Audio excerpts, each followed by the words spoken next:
Good morning, everyone, and welcome to our Generation Deliverability Assessment Methodology Revisions Final Proposal Stakeholder Call.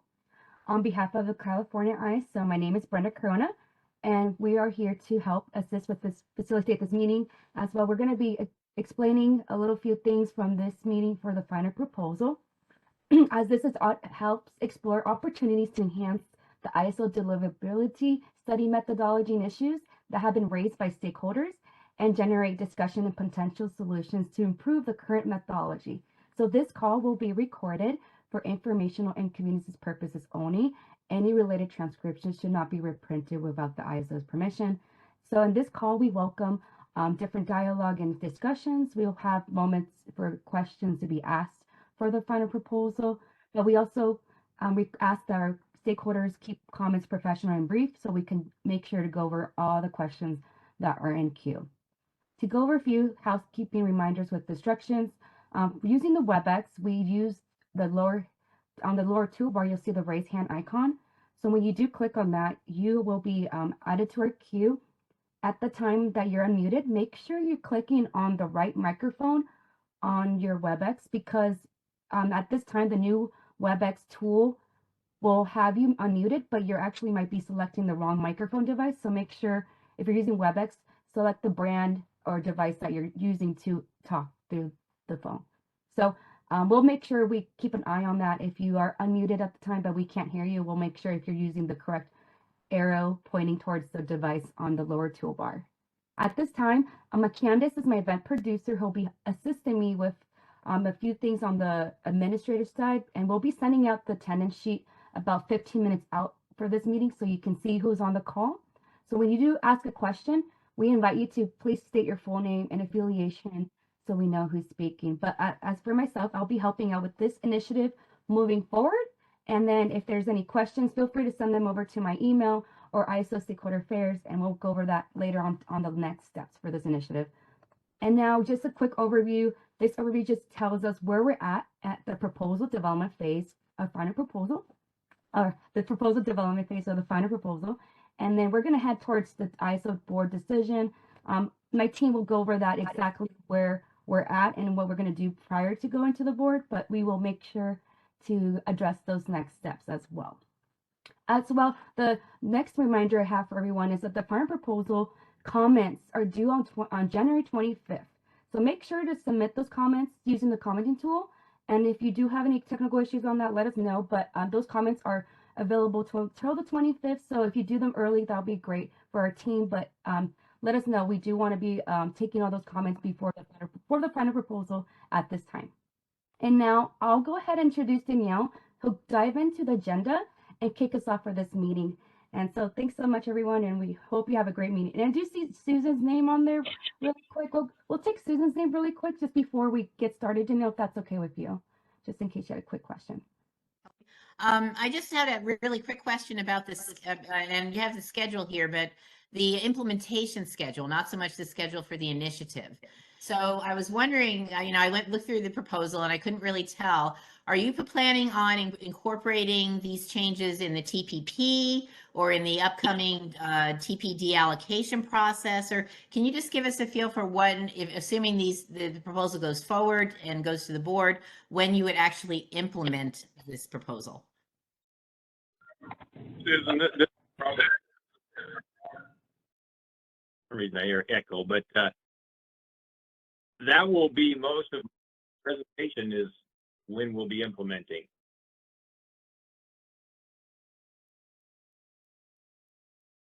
Okay, all right. I'll wait to see that then. I didn't necessarily see the specifics of that, but in the slides that were posted. So, but I can wait to get that information. Thank you. Yeah, Susan, we'll make sure that we address that as we move through each of the elements of the proposal. Okay, thanks. I really appreciate it. Thanks. Okay, so just to provide a quick overview of the agenda, I think Brenda already provided a little bit of an overview of where we are in the deliverability stakeholder process. We'll present to you some of the different components of the final proposal, and then we'll discuss next steps and the schedule one more time. Next slide, please. Okay, so a bit of deliverability background for everyone. As many of you probably know already from previous workshops, the deliverability assessment methodology was developed in 2005 and accepted by FERC and the PUC, and we began using it in 2006 with a lot of guidance from PJM's model and also recognizing some similar approaches from MISO. We did do a comprehensive review in 2019 and 2020 in response to the changing resource fleet and the peak shift. And then we've made other adjustments since as well. We've aligned with a relaxation of the WAC standards, and we've adjusted the dispatch levels for storage. We did have requests for another review of this initiative through the ISO policy catalog, which raised a number of new concerns that hadn't been expressed in earlier reviews. So we produced an update paper in December of last year, indicating a target of March 31st for an issue paper, and then we released that issue paper on May 31st after considerable stakeholder dialogue and feedback. And then next slide, we'll go through more recent steps. So we did post, as I mentioned, the update paper, and then after those discussions, with the goal of trying to ensure that deliverability requirements strike a balance between reliability and cost containment, and to ensure that the reliability requirements are not too burdensome for all of you. We issued 4 more papers and had 4 stakeholder calls to address stakeholder comments. So we did an issue paper on May 31st that I mentioned, a straw proposal in August, with proposed several revisions, a draft final proposal in November, and a final proposal paper, which was posted last week on January 4th. I also want to note that while this is the final proposal, we are still addressing a number of the concepts that are explored and have been explored in this initiative in the Interconnection Process Enhancements Initiative, as well as the Resource Adequacy Modeling and Program Design Initiative. Next slide, please.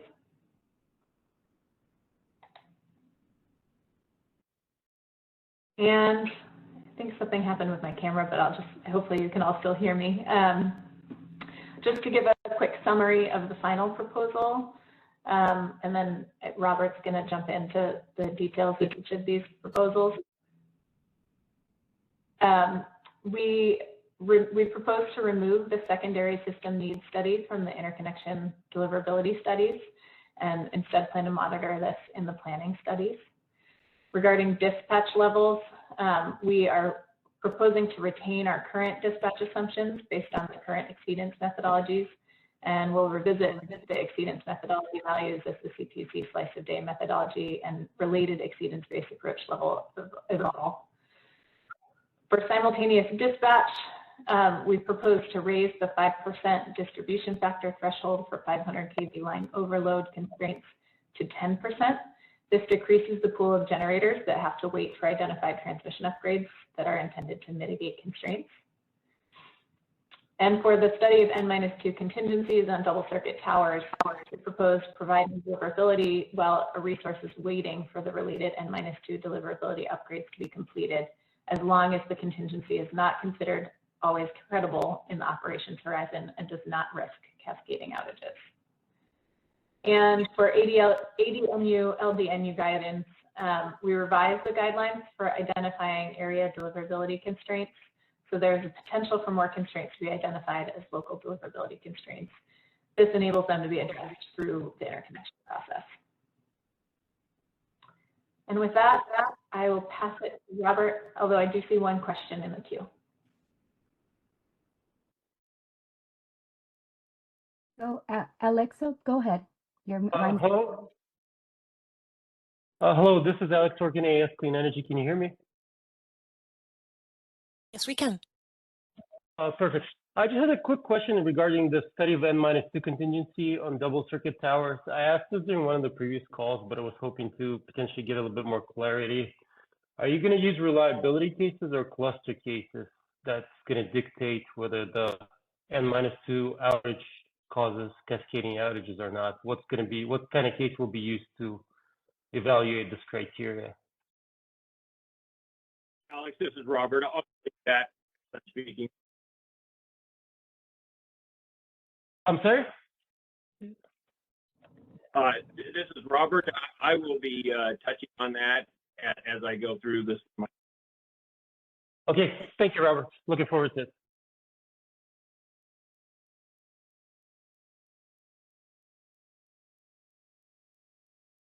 I think we can move on. Okay, and with that, yeah.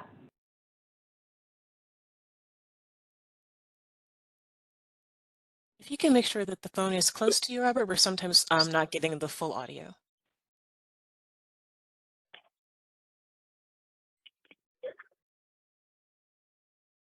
Okay, hopefully that will work. Yeah, for some reason I'm getting an echo. Not sure why.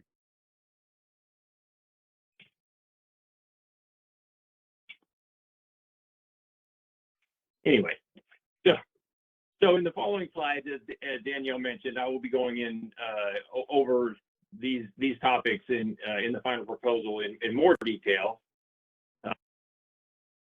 and stop along after. Next slide, please.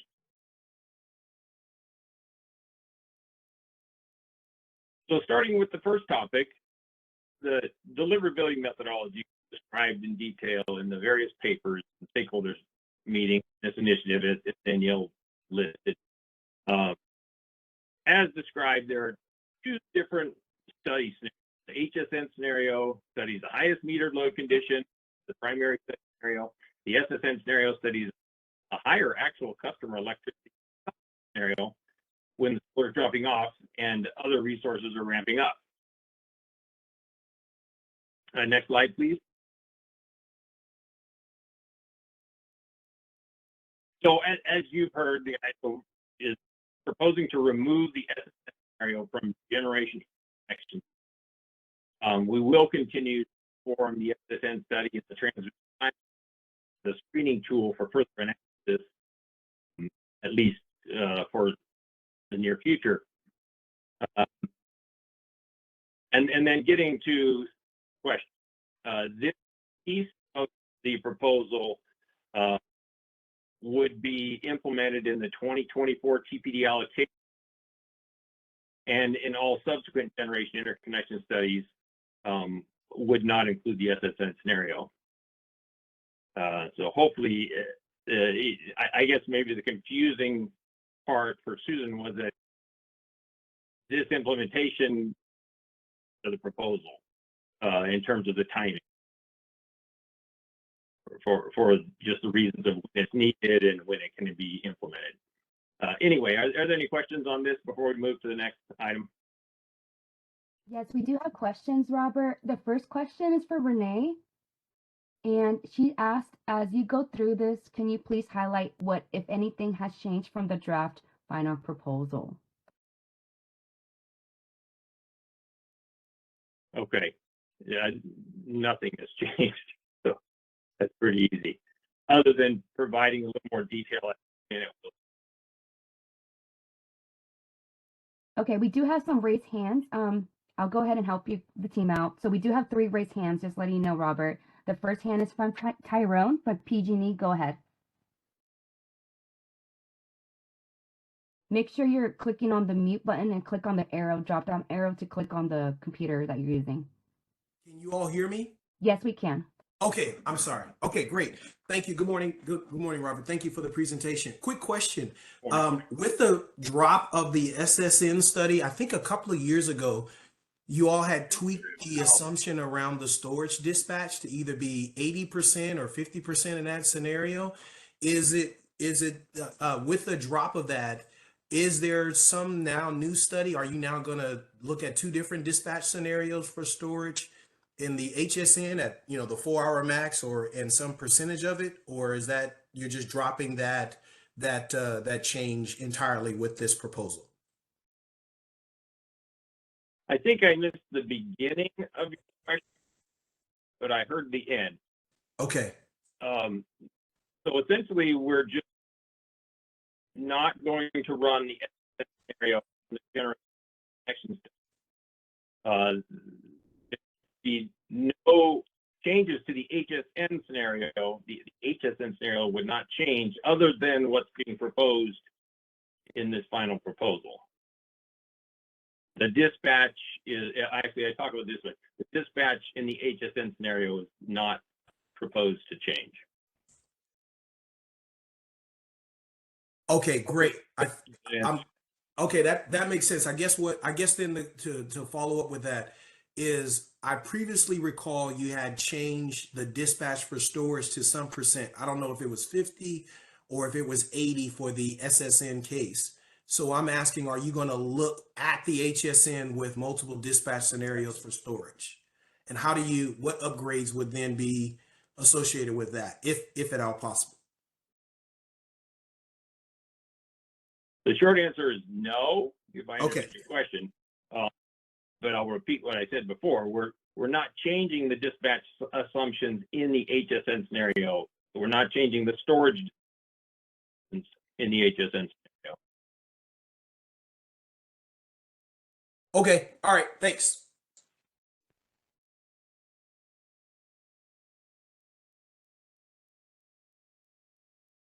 Hi, Robert. I'm going to do a quick little check on you. We are getting a few folks that are not able to hear you. So I recommend if you're on your computer, Robert, click on the drop down arrow where you see your mute sign and click disconnect audio, since we do want to reduce that secondary background noise. Let me know. You are logged in twice, so we want to make sure you go to switch audio and disconnect.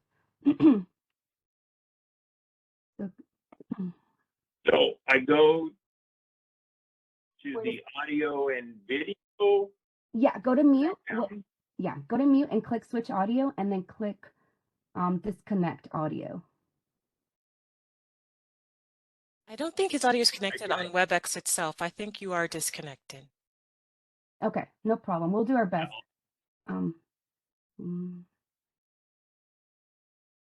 Okay, we do have other questions, team. So the next one, I do have Nancy Radar. We can go ahead and have her question first.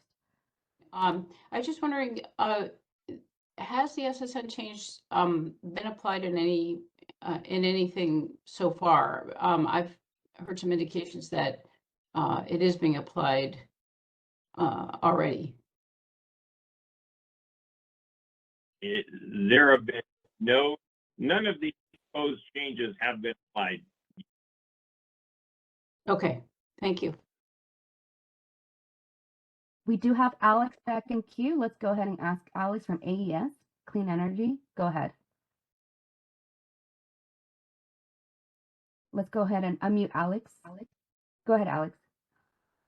Hi, Robert.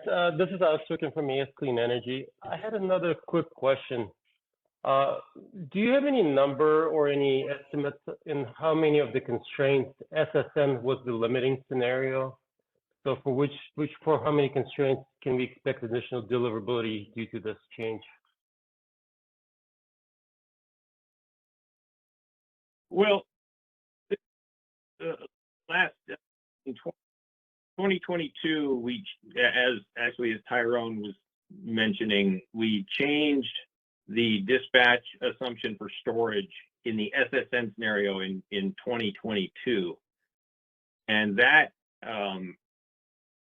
ended up, but prior to that change, the SSN scenario was often more restrictive or more binding than the HSN scenario. But after that change, the SSN was rarely more binding than the HSN. There's just very few areas. Over 90% of the time, the HSN scenario it has been binding change. Okay, thank you. You were breaking up a bit before, but just to confirm, for most of the constraints, we don't expect this change to affect the amount of deliverability available across this constraint. For 90%, right? Did I understand correctly? That's correct. Great, thank you. Great. Robert, we're going to go do our secondary step to make sure you can get your audio fixed. We are still getting a little bit of choppiness, so we want to see if my event producer, Candace, can go ahead and help you fix that really quick. So I apologize, stakeholders. We'll be right back right here. Just stand by while we fix this. Go ahead.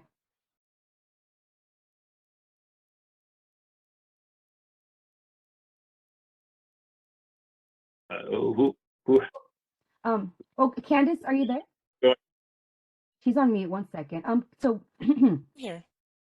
yeah, we need to get his audio fixed really quick if that's possible. I feel like it might be the cell service. This was happening prior to the event. Are your bars looking okay right now? Yeah, I've got 2 bars, but I don't always have 2 bars.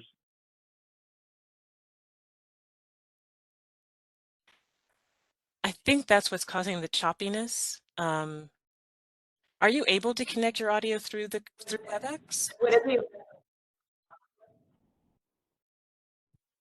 I never tried it too much. I wouldn't think I could do it quickly. I do have some headphones. I tried them once, but I haven't practiced with.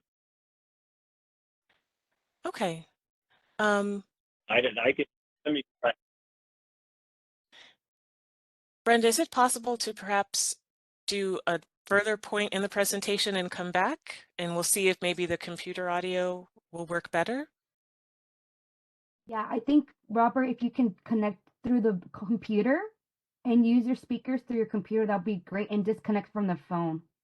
We are not getting all the audio from your phone line, so you will not be using your cell phone if you can, and connect through the audio on your computer and click on the speaker for your computer device. Yeah, there you go. Okay, and disconnect from the phone if you can, and then disconnect from the phone all the way, and then unmute yourself on WebEx. Good job. That looks good. Okay, and then next step, just unmute your. Can you go ahead and unmute Robert, Candace, so that in case he's not having. There you go, Robert. Go ahead and test your audio. He might need to use if you can use the drop down arrow, click on the speakers and the microphone that's on your computer. There might be like 2 or 3 options. Yeah, if you click on the microphone at the bottom of the page, there's a drop-down menu, and then you can select to make sure that the correct speaker and microphone are selected that you're using.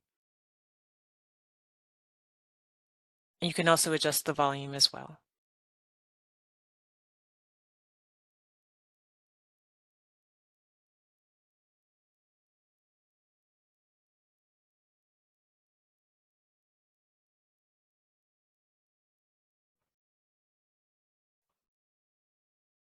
We're not hearing Robert, but I would like to see, Candace, would you be able to kind of take this and see from the back offline and see if you can help Robert? I'll send messages in chat, yes. Okay, thank you. At this time, we'll go ahead and let Susan Snyder ask a question. Keep in mind, we don't have Robert's audio connected, but we'll do our best for our team who's here to help answer the questions. Hi, Susan Schneider, Phoenix Consulting. So when I had to step out for a moment, so I do hope I'm not asking a duplicate question. But when we talk about it being implemented through the NQC deliverability studies, does that include the annual NQC list that is produced, where the draft comes out around July and August, and then the final is usually around late August somewhere? Yes, this is Vinay. Can you guys hear me? Yes. Yes, the NQC deliverability study is referring to that annual NQC study, which produces that NQC report. Yes. Okay, and then when a project comes online and is trying to figure out, given their POI capacity and the deliverability award they've received, when they're calculating, whether, for example, if they have a solar and storage project, if both resources can have FCDS, then that would be then they would not have to incorporate the SSN scenario in that calculation. Is that right? It seems like you're still referring to the same annual NQC study that will determine whether the project can get FCDS or ID, interim deliverability. The answer is yes. That study, that deliverability study that produces that result moving forward will only use SSN study. Okay. All right. Thanks for that clarification.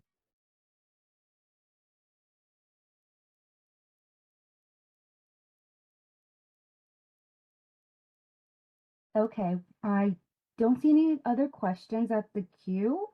Robert, I'm gonna text you the WebEx link so that way you can log in through your phone. And that way we can see if that works better. But we're on slide 12, everyone. Are we okay to proceed? Okay, slide 13.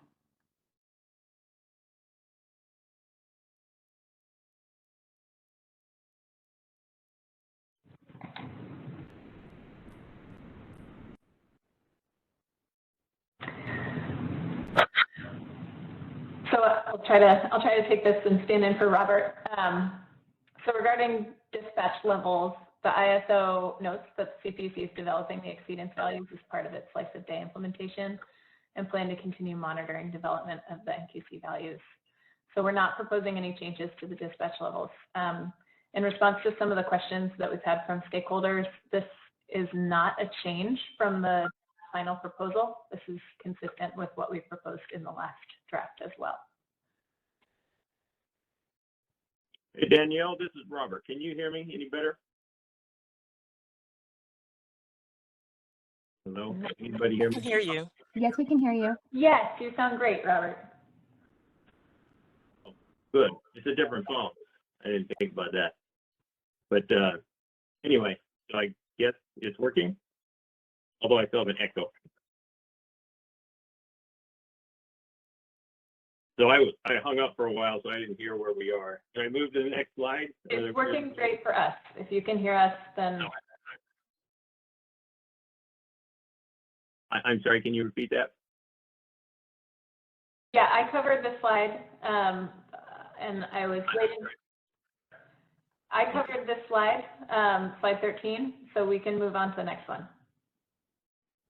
Though, Robert, are you able to hear everyone else? Because we want to make sure that you're able to hear questions and things like that too.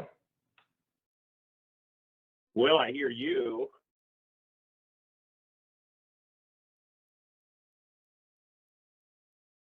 But we'll see if I hear. Okay, that's a good step.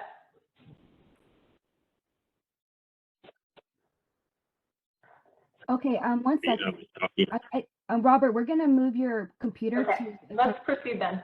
Yeah, don't worry. I'm gonna fix this really quick. Candace, can you go ahead and move Robert Sparks to attendee, and then we'll have his audio on panelist. Go ahead, Robert. You can still see the slides. Go ahead. Okay, we can move to the next slide.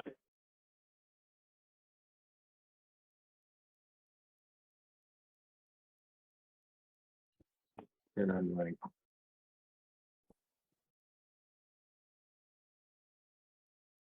oh, I don't even see a camera button, so I guess I won't use my camera. All right, so sorry for the audio issues. So moving to the next topic of the changing the distribution factor. So the ISO is proposing, as I'm sure most of you know, we're proposing to raise the current 5% defect threshold for 500 kV line overload constraints to 10%. And this will better exclude generators that have an insignificant impact on the high capacity and low impedance 500 kV line constraint. This change, so again, this is probably the key point. This change will also be implemented in the 2024 TPD allocation study and all subsequent deliverability studies. Are there any questions on that item? No questions. You are good. Great. Next slide, please.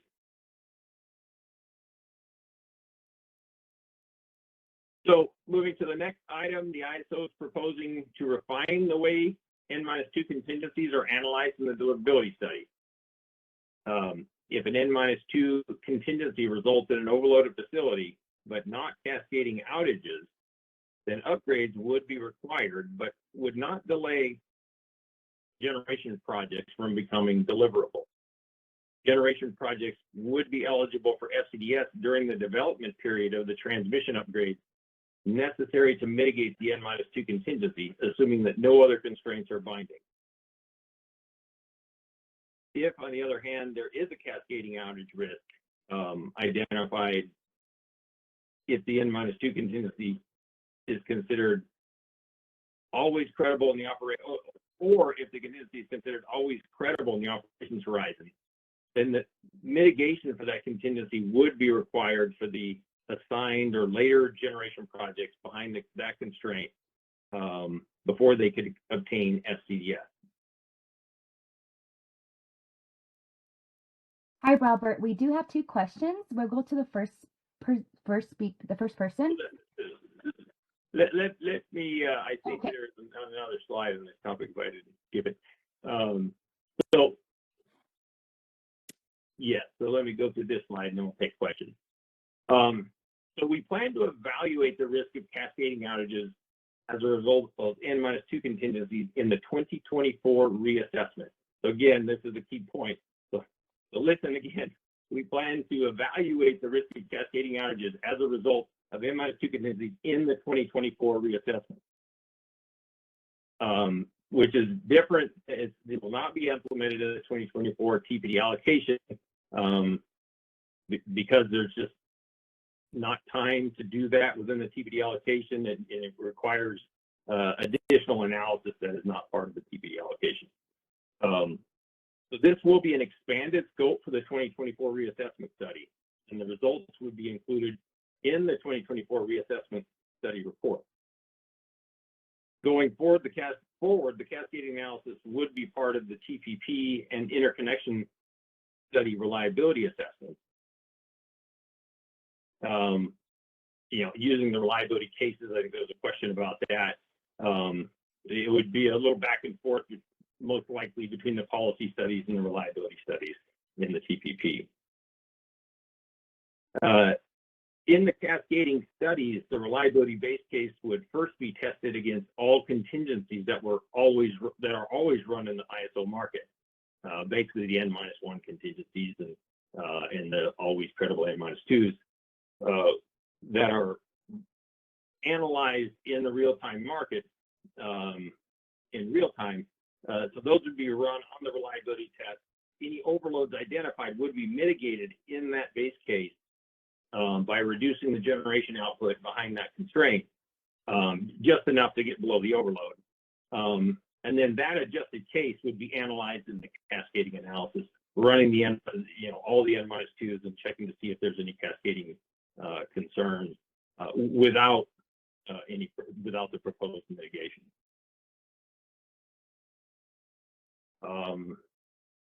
So I think that's all I have on the N-2, so we can take the questions. Okay, Robert. Let's go ahead and take Sanji. Go ahead. Good morning, Robert. Sanji Zhu from Great Bright on behalf of California Wind Energy Association. So can we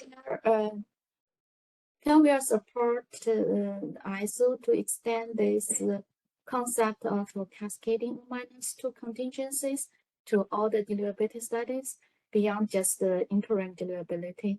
And so can we suggest that ISO takes a closer look at the impact of eliminating most of the -2 from the deliverability study, except for those cascading ones.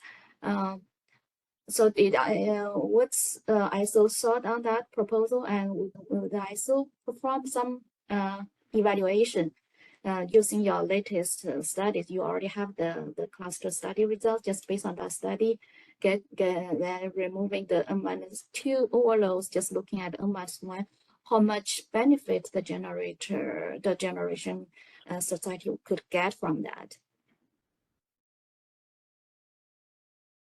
So is this basically the same comment that the California Wind Energy Association submitted, which was to apply this proposed N-2 study refinement to the cluster 14 study as like an informational study and then provide those results? Is that what you're talking about, Sanjay? Yeah, so by examining that, we can see that if it provides enough benefit, that ISO to consider a global change of the N-2 policy. Yeah, so we responded to that in the final proposal paper. I don't know if you saw the response, but essentially that is essentially what we plan to do in the 2024 reassessment study. We believe it's going to be a lot of work, and so we are in agreement that that work needs to be done, but we don't see it, within the time frame that stakeholders want this to be implemented. We don't see that as possible, and so the plan is to do that, what was proposed, but in the 2024 reassessment study. Oh, okay, that's helpful. So, I guess then our follow-up question is, after that the study is done with the 2024 reassessment, will ISO consider further, maybe, if it does show that, with the help this relaxing this N-2 criteria, autonomous generation can get deliverability sooner and easier, then maybe make it change to the general cluster study, more than just the NQC interim deliverability study.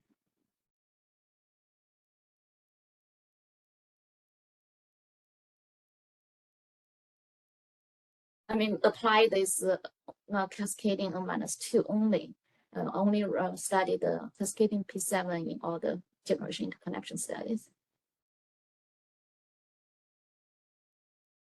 Yeah, so I don't know how much you heard of my response, but again, the idea, what the plan is to, in the 2024 reassessment study, apply the refined N-2 contingency analysis and essentially update the cluster 14 and all earlier cluster study results based on what we find after refining the N-2 analysis. Okay, thank you, Robert. So that's the 2024 reassessment report will tell the developer which previous identified upgrades belong to this category of N-2, non-cascading N-2. So they may get ideas or get FCDS earlier. Then would ISO take another a further step, based on the benefit it can provide, and apply this policy, this N-2 non-cascading N-2 change to the general deliverability methodology, not just the interim deliverability.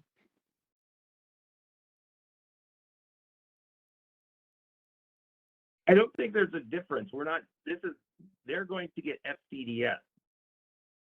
It will not be interim deliverability. It will be FCDS.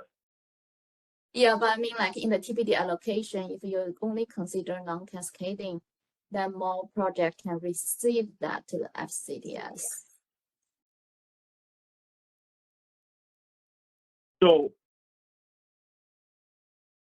in the TPD allocation, we will identify the upgrades that are, PNUs, precursor network upgrades, and we'll identify the N-2 as well, but we'll note that that is not a cascading constraint, and so they will get FCDS when the generator comes online, assuming that N-2 is the only constraint that they are behind. So they effectively will get FCDS immediately, even though the N-2 mitigation project is not in service yet. Some of the N-2 are area constraint without mitigation, right? So for the TPD allocation, they will limit the deliverability that will be allocated. So would you further lift that So for the non-cascading N-2 without mitigation, project can still receive TPD allocation. Yes, they will still receive TPD allocation, even even if the project's not in service, they get a TPD allocation, right? So I don't see. No, I mean it's a area constraint, so you don't have a planned transmission upgrade for that P7. Oh, I see what you're saying. No, we're not. We're not planning on doing that. Yeah, we just I think it's more of a comment. We recommend ISO thinking about that based on your 2024 reassessment study. Yes, we've received that comment and we responded. We don't agree. We need to comply with the NERC planning standards, as we said in all the papers before. It's not an option.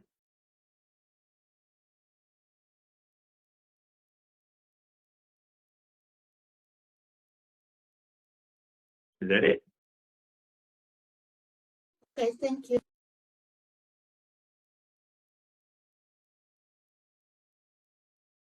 Yeah, hi, this is Susan Schneider, Phoenix Consulting. I'm wondering, would you mind going back to the prior slide? I just have a quick question, hopefully quicker than that. When you talk about the contingency being always credible in the second bullet, I wonder if you could just sort of elaborate or explain what that means. If it's credible most of the time, you'd still go ahead and award the FCDS, or what? Always means that like 100% of the time it would have to be credible. I just was trying to figure out what you exactly meant by that. Yeah, so that is specified, I think, clearly in the final proposal paper.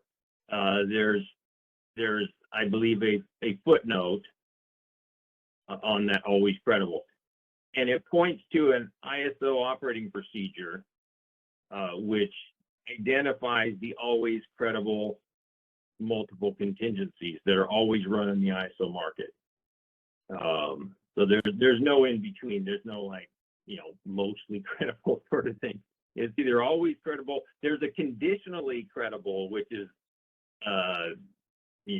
all the other P7s, which are required to be planned for, but in operations, because they know exactly the conditions at the time, they classify them as conditionally credible. And so unless there's some sort of fire risk or wind risk or some other risk that elevates the possibility of the contingency happening, they don't run it in the market. But anyway, that we talked about that quite a bit in the papers, at least in talking about the difference between planning and operations. So anyway, there is no middle. It's either conditionally credible. Well, anyway, my main question was just to clarify whether things are either always credible or never credible. Is it like a black and white thing? And it sounded like perhaps that was the case. And so I was just looking for a confirmation or a correction if that's not the case. Yeah, this has been, I don't know if I should speak up. It sounds like there's some people can hear Robert, some cannot. But can you hear me, Susan? Yes, I can hear you. I still can't hear Yes, Robert. Yeah, it is pretty clear distinction. There are N-2 contingencies that are always credible. The key is that is included in the operation studies, and those are included in the link that Robert mentioned. So it's pretty clear. Whatever in that list is always credible, and that's what it is. Okay, so is it a black and white thing? Like it's always credible, or it's never credible, and it's not sometimes. Okay, thank you. I just was looking, and I apologize if that was a stupid non-engineer question, but I just wanted to clarify. No, that's fine. Okay, thanks very much. Okay, so if everyone can hear me, I don't know how much Susan heard my response, but I think the question was if there's is there some tiny or mostly credible versus always credible, and there is no mostly credible category, I suppose. It's always credible. They're always running the market, and those are they're in an operating procedure. It is a finite list of contingencies that is documented. Unfortunately, I believe it is confidential documentation, but it does exist.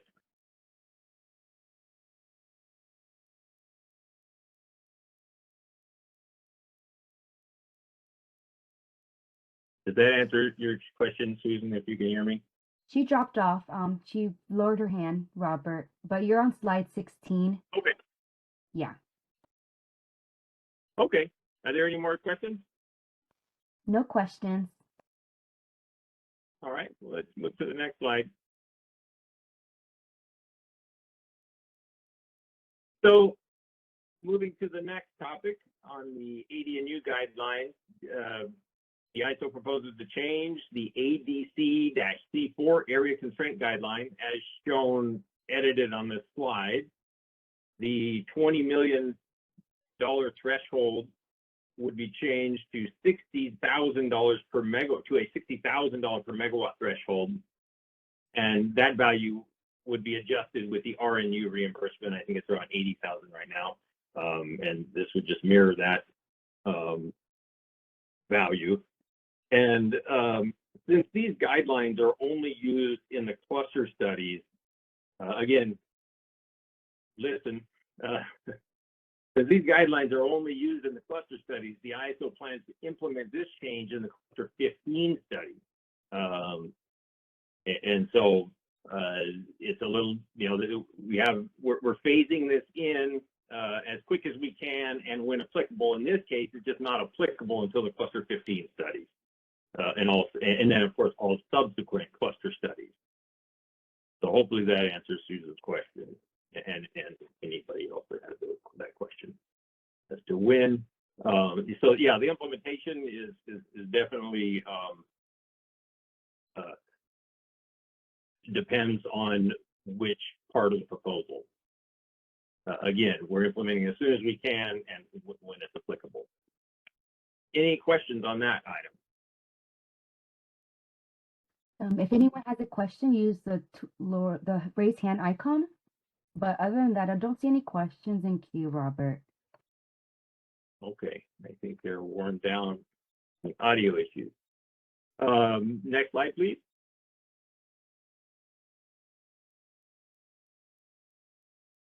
So moving to the next topic on this delayed deliverability upgrades, which has been discussed in this initiative. The issue of delayed reliability and delivery network upgrades, which are delayed beyond their originally identified in-service dates, should be explored in the IKE process and will need to be coordinated with other policy venues and industry efforts to address concerns with the pace of resource and transmission development. So other than that little bit of narrative, I don't have much to say. Any questions?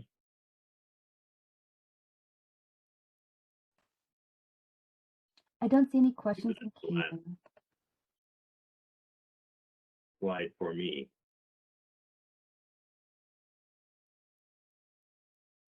Robert, can you I'll hear hand me? it back to, oh. I'm sorry, is there a question? No, no questions. I was just making sure you can hear us. Thank you. Yeah, so I'll hand it back to Danielle or Jeff, whoever was going to take it from here.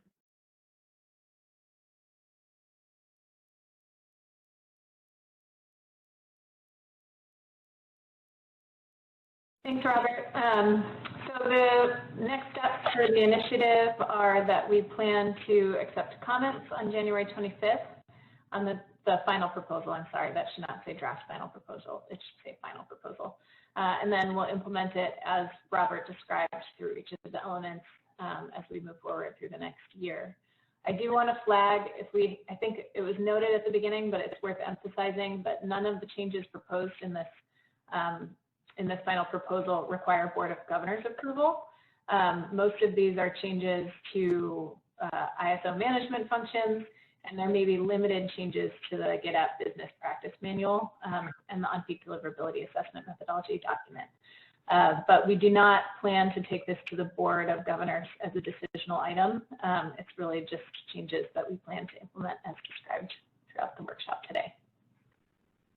And next slide. I think Brenda is going to take it from here, but I just want to apologize again to all the stakeholders for some of the audio and tech troubleshooting that we had to do while you were on the call. Thanks for your patience with us. And thanks, Brenda. Thank you, Danielle. Thank you, Robert. And thank you, Jeff, and those in Dania for stepping in during our call today. As a reminder, those comments for the final proposal are due January 25th of this year. So you do have a few weeks to get to that. I do see a question from Umberto. Let me go to that in 1 second. But other than that link provided here, it's all posted on that presentation we have on the Generation Deliverability Methodology Review. As well, we do have other information for the initiative for the transmission planning process phase 3 here as well. For the question that I see from Umberto, if my team could go ahead and look at that really quick.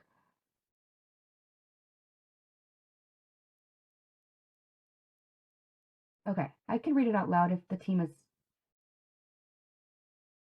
Yeah, I don't see it, Brenda. Do I need to open up the chat or something? Oh, yeah, you're actually, I'll send it, so I could read it out loud. It's asking about the ADNU LDU proposal. From the other part of the proposal will be applied on C14, correct?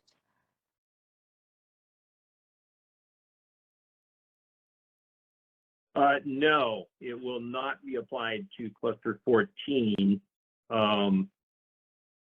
because, you know, the reports are coming out in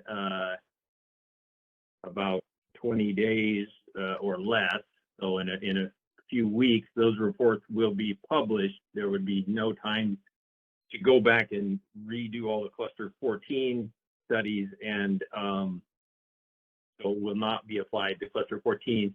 And what that would do actually is, you know, your cost, you know, you could be assigned instead of an area constraint, which you have no cost responsibility, all of a sudden you could get this multi-million-dollar, tens of millions of dollars LDNU, which is not currently part of your cost cap. So I don't think you would want that surprise anyway. But anyway, there's no time to do it in cluster 14. It will be cluster 15 to be implemented.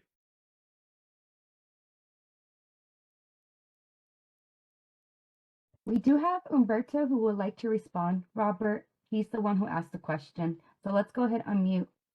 Umberto, please be sure to state your company organization name. No, the question was like, besides the ADNU, I understood, but I was just making sure I understood what you say since it was cutting off.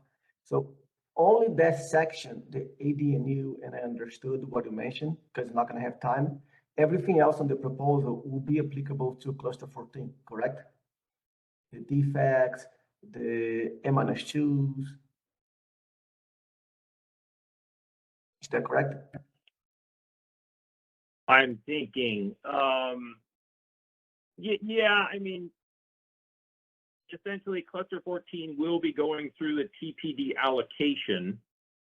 And so if you want to think about cluster 14, the next step being the 2024 TPD allocation, the elimination of the SSN, the 5%, 10% defects, those items will be implemented within the TPD allocation, 2024 TPD allocation. So cluster 14 will see those revisions at that point, at that stage of the process. And then the N-2 refinements will be in the 2024 reassessment, which does apply to cluster 14, you know, as the process is described. And so those three items definitely will be applied to cluster 14 through those processes. And then the ADNU, LDNU really wouldn't be seen until cluster 15. I can't remember if there's any other changes.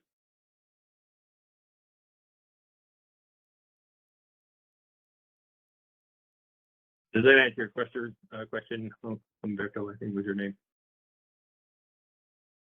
Umberto, yeah, he dropped off. He said, oh, go ahead, Umberto, go ahead. Oh, sorry, I was mute and I could not come out of mute. So yes, that is my question, Robert. I appreciate it. Thank you so much. Right. The next we have is Jasmine from AES. Go ahead, you will be unmuted. Wondering, when does the CAISO anticipate to begin the PR process for the BPM changes that are needed? Yeah, so there's still I think it mentioned that we might look at the ADNU, LDNU, maybe further changes to that those guidelines in the ICE process, and so I think we mentioned that we would,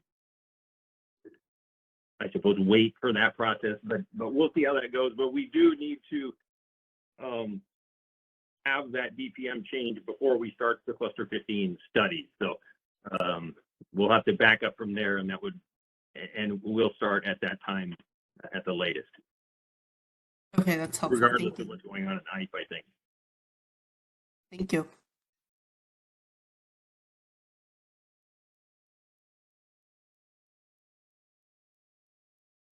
Okay, last one we have on queue. Abhishek, your line's unmuted. Please be sure to introduce yourself and your affiliation. Hey, Robert, this is Abhishek from Rev Renewables. Kind of building up on this ADNU, LDNU slide, I was wondering if you guys on a high level know on how many ADNUs will actually be converted to LDNUs based on this proposal?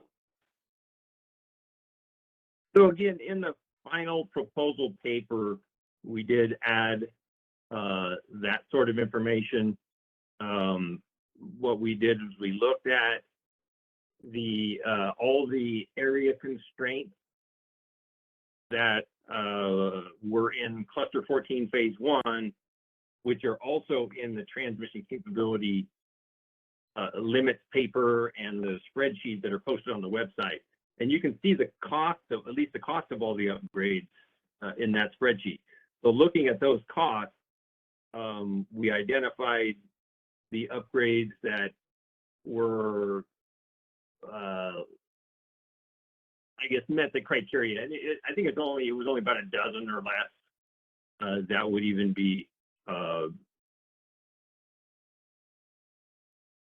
guess, would be affected by this change. But, that doesn't mean that dozen would be changes. That only about a dozen out of the 90 constraints, if I remember correctly, it was on that order of magnitude. So again, it was a little bit, it was about 10% that would need to be considered. And how many of those would actually turn into LDNUs would depend on going through all the other criteria as well.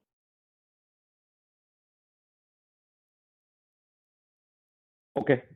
Yeah, I think, the reason why I was asking this question was that I know CAISO is not planning to do this as part of 14 phase 2 as reports are coming out soon. I was wondering if there was an angle where some of the low cost ADNUs, which barely kind of met that ADC C4 criteria and were called ADNUs, if those low cost ADNUs were something that could be looked at as part of reassessment. Since CAISO is going to do that anyways, just to get some good guidance of, on, how many of these ADNU, low-cost ADNUs would actually qualify for LDNUs and would give projects some more guidance in terms of, if they can get deliverability in future and they can control the schedule and stuff because it's an LDNU rather than ADNU, and so it might actually get built. Well, keep in mind that they would have to fund it and they'd have to post for it. And if they ever withdrew, I think they would lose that money. So it's not completely a free lunch. Right, and that's the reason why I was saying it's low cost ADNU. So yeah, we do understand those risks as well, but something worth considering. Yeah, submit that comment. Don't count on me to remember. Will do, Robert. Thank you. Great. Thank you so much, Robert. At this time, I don't see any questions in queue. I am monitoring the chat as well. Thanks so much for those who were able to provide us feedback. We are aware of the issues that we are encountering. We're going to work with the teller vendor to make sure this doesn't happen again. But I was able to move Robert's line to attendee. His double mute wasn't working. But I think there's one more question that just populated on my panelist, and I'll send that over to you, Robert. It's a little long question, so let me send it to you through the chat. Please stand by. Okay, Robert, you should see it on your end now, the question. I do see it. Okay. Oops. Waiting away though. Where'd it go? Can you confirm the organization that you are representing, just to double check so we can make sure who's addressing the question? Okay. So he's AFTAB from SB Energy has a question. Let me know if you want me to. I can read it out loud. Exactly. So when receiving a TPD allocation, it is critical for IT to know if the allocation of deliverability is tied to an approved transmission plan project coming into service. Will the next TPD allocation report include the respective approved transmission planning upgrades impacting every specific identified area constraint? The answer is yes. For any TPD that we allocate in that report, we will identify PNUs that are required for that allocation. So yes. Great. AppTab responded, thank you, Robert. Okay, I think we are good with questions, Robert, at this time. We do invite everyone, if they do have any questions, send them over to the ISO stakeholder affairs at kaiso.com, or you can also send them to my email, bcorona@kaiso.com. I'll work with this team moving forward and this initiative.